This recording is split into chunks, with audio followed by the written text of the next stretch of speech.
दूर पहाड़ों के बीच एक गांव था। उस गांव का नाम खाती गांव था। वहां के लोग बहुत ही सीधे और सरल थे। गांव के लोगों का जीवन खेती पर निर्भर था। उसी गांव में मोहन नाम का एक गरीब किसान रहता था।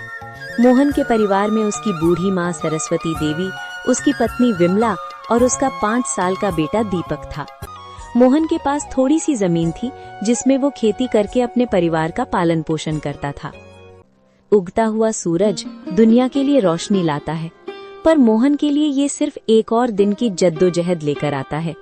फूस की छत से छनकर आती रोशनी सीधे उसकी बीमार माँ के चेहरे पर पड़ती है। मोहन, आज दीपक को क्या कहूंगी?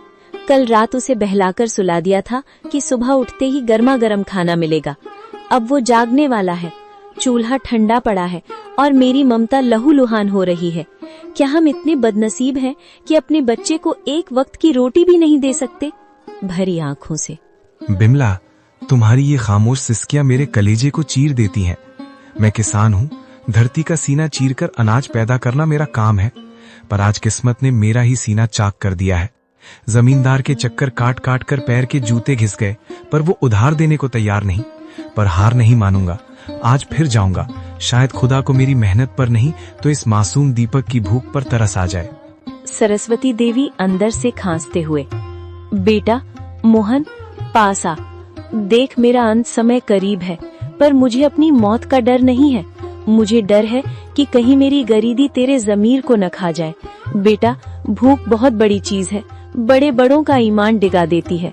पर तू वादा कर, चाहे पेट पीठ से सट जाए पर कभी किसी का बुरा नहीं करेगा। भगवान की लाठी बेआवाज होती है पर चोट गहरी करती है। माँ, आपके संस्कार ही मेरी पूंजी है। मैं खाली हाथ लौट सकता हूँ, पर कलंकित हाथ लेकर इस घर में कदम नहीं रखूंगा। मोहन जमींदार के घर चला जाता है। नंगे पांव, फटी हुई कमीज और आंखों में उम्मीद की आखिरी चमक लिए मोहन जमींदार की हवेली के बाहर खड़ा है। सूरज की तपिश उतनी नहीं चुभ रही थी जितनी पेट की भूख और घर में बीमार माँ की कराह चुभ रही थी। जमींदार साहब एक आरामदायक कुर्सी पर बैठे हुक्का गुड़गुड़ा रहे थे, मानो मोहन का दुख उनके लिए कोई मनोरंजन हो। माई बाप, हुजूर, इस अभागे की विनती सुन लीजिए। मैं जानता हूँ कि पिछला लगान अभी पूरा नहीं चुका पाया हूँ, लेकिन मेरी मजबूरी की दीवार बहुत ऊंची हो गई है सरकार। घर में चूल्हा 3 दिन से ठंडा पड़ा है। मेरा 5 साल का बेटा दीपक, जो अब तक खेलता कूदता था, आज भूख हमारे निढाल होकर जमीन पर पड़ा है। वो मुझसे रोटी नहीं मांगता सरकार, बस अपनी पथराई आंखों से मुझे देखता है और उसकी वो खामोश नजरें मेरे कलेजे को छलनी कर देती हैं। मोहन, ये हवेली जज्बातों से नहीं, हिसाब किताब से चलती है। तेरी माँ बीमार है, तेरा बेटा भूखा है, इसमें मेरा क्या कसूर? पिछली बार भी तूने यही रोना रोया था। ये धरती प्यासी है तो मैं क्या करूं?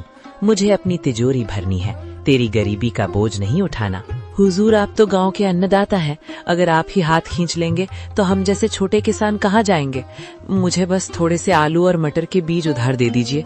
मैं दिन को दिन नहीं समझूंगा, रात को रात नहीं देखूंगा। मैं अपने खून पसीने से उस बंजर जमीन को सींच दूंगा। मैं वादा करता हूँ सरकार, फसल कटते ही सबसे पहले आपका कर्ज चुकाऊंगा। मेरी माँ घुट घुट कर मर रही है, उसे दवा चाहिए।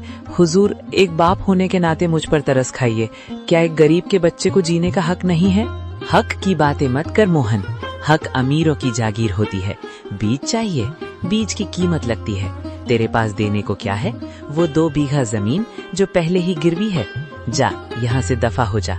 अपनी इन भीगी आंखों से मुझे पिघलाने की कोशिश मत कर। जब तक पिछला हिसाब बराबर नहीं होता, तुझे एक दाना भी उधार नहीं मिलेगा। हुजूर, आज आप मुझे यहाँ से खाली हाथ भेज रहे हैं, पर याद रखिएगा, गरीब की आह बहुत गहरी होती है। मैं अपनी मेहनत बेचने आया था, अपनी खुददारी नहीं। अगर खुदा ने चाहा तो मेरी मिट्टी भी सोना उगलेगी।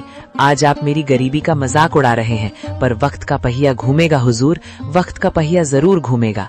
मोहन अपनी फटी हुई आंखों में आंसू लिए भारी कदमों से हवेली की सीढ़ियां उतर गया।